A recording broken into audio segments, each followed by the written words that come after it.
একসাথে এত মানুষের জমায়েত বাংলাদেশ আগে কখনো দেখেছে কিনা তা হলফ করে বলা কঠিন। সংখ্যার হিসেবে কত লাখ কে জানে। ৬৮ একর আয়তনের সোহরাওয়ার্দী উদ্যান ছাপিয়ে জনসমুদ্র ছড়িয়ে পড়ে আশপাশের সব সড়কে।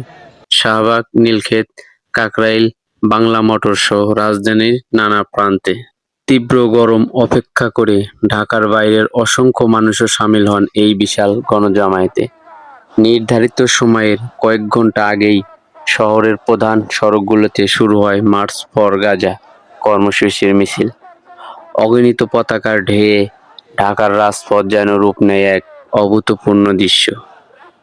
স্লোগানে স্লোগানে বর্বর ইসরায়েলের বিরুদ্ধে প্রতিবাদ জানানোর সঙ্গে সঙ্গে জেগে ওঠে নিপীড়িত ফিলিস্তিনিদের স্বাধীনতার গর্জন।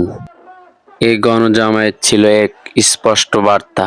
ইসরায়েলকে জানিয়ে দেওয়া হলো, ফিলিস্তিনিদের অস্তিত্ব কেবল একটি ভূখণ্ডে সীমাবদ্ধ নয়, তাদের অস্তিত্ব ছড়িয়ে আছে বিশ্বজুড়ে। বাংলার মানুষও সেই বিশ্ববিক্ষোভের এক বলিষ্ঠ কণ্ঠস্বর।